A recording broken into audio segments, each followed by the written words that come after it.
It's hard to believe it's been just over a year that I've stood here with this congregation. Well, not here exactly. For the last 6 months, I've sat with you in my dining room, my office, my family room, even at my kitchen counter. Suffice it to say, it has not been the first year that I expected as your senior rabbi.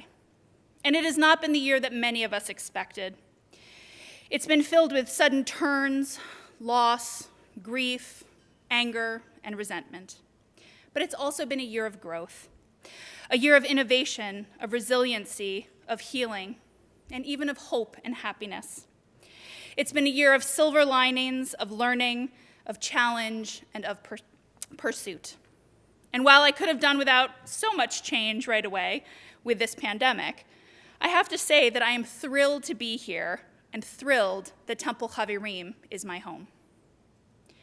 I want to share something personal with you. It's rare for me to get overly personal in a sermon. It's not that I'm embarrassed or ashamed to share myself, but rather that I feel like it can be self-serving and I don't want to distract from the messaging. I can usually make my point using facts and statistics or anecdotes and Jewish stories to frame any particular lesson.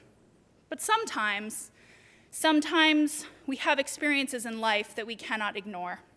And as your rabbi, I think it's important that I try to share the personal with you so that you can see we are human too, and that our lives lend themselves to lessons as well. The holidays are a time of deep introspection, reflection, and coming to terms with all that has happened and all that we are. So here I am. A year ago at this time, I was incredibly excited. It was my first high holidays with all of you, and we were gearing up to make it a great one. And I was also 10 weeks pregnant with my second child. But 3 days before Rosh Hashanah, the unthinkable happened. I had a miscarriage. And suddenly everything in my world was spinning upside down. How was I supposed to lead my wonderful new community for days and hours on end when I was emotionally battered, physically in pain, and mentally anywhere but here? It was one of the most challenging moments of my life. It wasn't easy. I was terrified to stand up in front of you on Rosh Hashanah and not know how I would physically or emotionally feel. I wasn't sure how to be inspiring and present when I was suffering in silence because I felt less than whole. I didn't know how to process my own grief and anger and sadness when I had to focus on being a spiritual leader for everyone else. But then I remembered that life isn't always easy, and we have a choice to curl up in a ball and wish it all away, or we can do something about it. And I did 2 things to get through. 1, I dug deep into my well of reserves, and 2, I let myself feel every emotion that I needed to feel, and I expressed it. And what I came to realize was that I was stronger than I ever thought possible. I could take a monumental challenge, and I could experience it, and I could come out the other side. I had everything I needed to do it inside of me and with those closest to me. I just had to rely on my inner self to get through it. Digging into our own personal well of reserves is hard, but it's not impossible. In many ways, it reminds me of the lesson we learned from a seashell. When we were little, no doubt, many of us held a seashell up to our ears because someone told us we could hear the ocean in it, even if we were hundreds of miles away from the ocean. So, in disbelief, we tested that theory. We held it up to our ears, and lo and behold, there was the sound of rushing waves. Little did we know that what we were actually listening to was the sound of blood rushing in our own heads. The shell created an echo chamber for our ears, and what we were listening to was, in fact, inside of us the whole time. What a metaphor for what it is that we need when we yearn for strength or salvation from the difficulties in our lives. All we need to do is but look inside of us, deep inside, to realize that there is beauty and power within. When we're in the midst of a crisis or grief, it can be hard to find the closest seashell around you. So instead, I urge you to turn to those whom you trust to become your echo chamber, to help you see all the strength you hold, and to help carry you when you are unsure of what is next. Digging into your reserves doesn't just mean relying on your own inner strength, but also the strength of those around you who can carry you when life gets difficult. I could not have been successful at this time last year without the tremendous help and support of my family and friends. But the real people who carried me when I was scared and sad were my co-clergy, Rabbi Bennett and Cantor Hyman. They checked in on me, they let me slow down by picking up some of my pieces. They seamlessly created space, gentle, safe space, for me to ask for what I needed and to offer help when I was struggling. They helped me dig deep into my well, and they never let me feel alone. I was able to do my job better because I was unafraid. They provided me with a safety net if I needed to fall, and they supported my emotional and physical well-being. They were my seashell when I so desperately needed a reminder of what the ocean sounded like, that beautiful power that lay deep inside. We as human beings are incredibly strong and resilient, and we have deep wells of reserve that many of us don't even know we have until we're tested.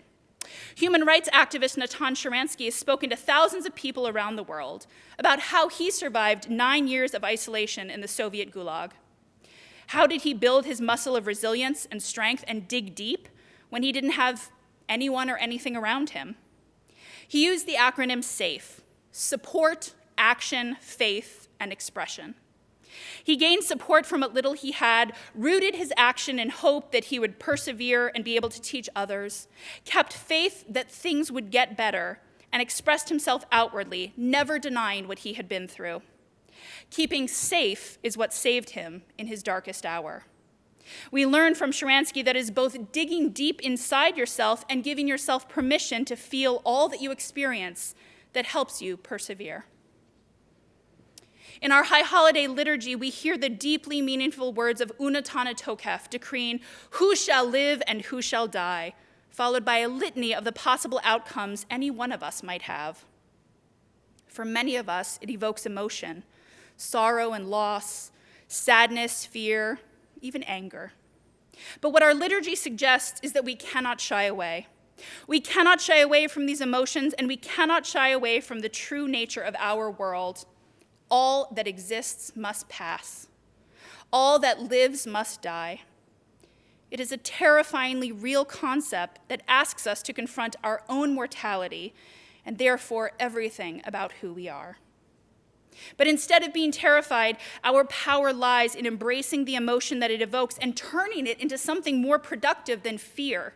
We can use our emotions to process what is happening and how we can use it to help ourselves and to help others. In an op-ed in the New York Times in 2005, Harvard psychologist Dan Gilbert argued that most people have a habit of reasoning their way to happiness. But Gilbert challenged us to resist that urge. He said outrage, anger, fear, and frustration, as unpleasant as they are, those emotions vanquish through artful reasoning. But those emotions can also spur us to action. Last year, I was faced with a choice. I could push away all of my emotional grief and anguish, or I could feel it, and I could use it. To be my most authentic self, and to feel deeply and meaningfully the liturgy of the high holidays. I could channel my emotions into being an exemplar and a leader and actually feel what I was feeling. It sounds silly, but it's hard to do sometimes. It's hard to not be scared that we'll sink so deeply into what we feel that we may never recover. But if we ignore our emotions, not only will they always be there waiting for us, we'll have missed the opportunity to turn them into something meaningful. It has been an incredibly hard year for all of us. Some of us have lost our wages or our jobs. Many of us have lost loved ones or gotten incredibly sick. Or we've had deep and real fear about a virus that we know virtually nothing about. We've had to make decisions or come to grips with all the things that were not as planned and went unfulfilled and unrealized. For many of us, it has been the hardest year of our lives, physically and emotionally. We are tired, broken, angry, resentful. And we really don't know what the future is going to hold. When will things return to normal has been the question on all of our minds. Now more than ever, we each need to dig deep into our well of reserves and feel the weight of our emotions and spur ourselves into something more productive. We cannot let fear, isolation, loneliness, or anger win. It's time for us to turn to our Judaism and our community and say, we will survive and we will get through this, no matter how scary, how stressful, and how hopeless it may feel. Life isn't easy, but we have a choice. We can curl up in a ball and try and pretend it all away, or we can dig deep, find support, express ourselves, keep our faith, and take action that is rooted in hope to persevere to the other side. Action can be big or action can be small. It can look as small as simply getting out of bed, getting dressed, and facing the day head on. Or it can look as big as making change or creating awareness. Volunteer, start a campaign, raise money, or speak out. At the very end of the Unatana Tokef prayer, we learn that in fact, repentance, prayer, and righteousness can change our fate. If we have faith, if we truly believe, and if we take action, we can indeed make the changes that will ultimately save us. As Rabbi Aaron Pankin of blessed memory said, our actions help us live in such a way that when we suffer life's darkest depredations, we will always have ways of coping with them. Our actions may not change the ultimate outcome one iota, but they alter our attitude, bolster our ability to withstand challenges, and see life's values amid chaos and dismay. Attitude and action go hand in hand, and when we change one, it will always change the other. On Rosh Hashanah, we are reminded of the joys and blessings of life, but Yom Kippur is more somber. We take a real and hard look at what has been, and we think about what can be. The real struggles we each face, the difficulties we've had to endure, and the ways in which we can commit ourselves to taking action and attitude and using it for good in the coming year. Not only have we had personal struggles, but we've had national ones as well. Whether you like it or not, we are a country divided. There is a deep fracture and pain within the soul of our land, and it's growing deeper and wider every day. We have watched this year as a movement erupted, a new civil rights movement demanding equal treatment and justice for all.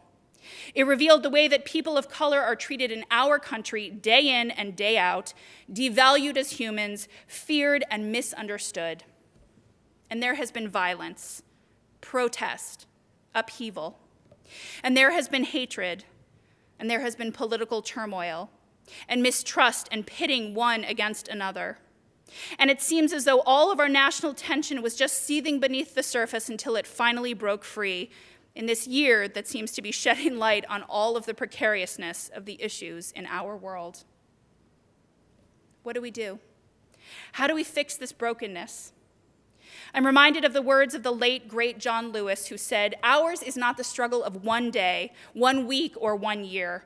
Ours is not the struggle of one judicial appointment or presidential term. Ours is the struggle of a lifetime, or maybe even many lifetimes. And each one of us in every generation must do our part." Our high holidays, whether we like it or not, force us to look deep within, to stare our fears and our anxieties and our brokenness right in the face and to say, the choice is mine. I can stand still or I can take action. I can sit in one place or I can be part of something greater. I can stay silent or I can speak out. I can choose sadness and fear or I can choose hope and love and happiness. All we have to do is dig deep into our well of reserves, let the emotions and feelings wash over us, and then commit to taking action, no matter how big or how small. The choice is up to you. Grief and loss happen. It's all part of life. It happened to me, and I know it's happened to you. And each one of us this year has experienced it in some form or another. But it doesn't have to define us. We can turn it into something beautiful. There once was an elderly Chinese woman who had 2 large pots, and each one hung on the ends of a pole that she carried across her neck. One of the pots had a crack in it, while the other was perfect and always delivered a full portion of water. At the end of the long walks from the stream to the house, the cracked pot arrived only half full. For 2 years, this went on daily. with the woman bringing home only 1.5 pots of water. Of course, the perfect pot was proud of its accomplishments, but the poor, cracked pot was ashamed of its brokenness and miserable that it could only do half of what it had been made to do. After 2 years of what it perceived to be bitter failure, it spoke to the woman one day by the stream. I'm so ashamed of myself because the crack in my side caused water to leak out all the way back to the house. The woman smiled.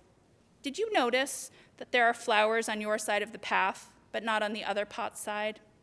That's because I've always known about your brokenness. So I planted flower seeds on your side of the path, and every day while we walk back, you water them. Your brokenness turned into something beautiful for all the world to see. Never be ashamed of what it is that makes you broken or what it is that you cannot do based on what you expected. Instead, take all of that hurt and grief and strife and turn it into something good, something useful, something beautiful. I don't know what the future's going to bring. I'm a rabbi, and in my line of work, I don't get the opportunity to work very often with a crystal ball. I don't know when we'll find a vaccine for COVID-19, when the world will calm down, or we will treat each and every one of God's children fairly and justly. I don't know who will live and who will die, who will see ripe age and who will not. I don't know what pain will come our way or what trials and tribulations we'll continue to endure. But I do know that life has its ups and downs, and it's how we weather these storms that matter most. I do know it's how you react, respond, dig deep, and feel what troubles you that will help you turn it into something productive. I know that if you bring forth what is inside of you, what you bring forth will save you. You are incredible, strong, resilient, brave, and full of wonder. You were made to withstand the difficulties of life. You were made to bring beauty into the world, even through your brokenness. May this year be a year of blessing, of wholeness, of abundance, and may your every dream be fulfilled. And if not, that's okay too. We will embrace all that comes our way, find our strength within, and shine our light for the world to see. May this be God's will. Amen.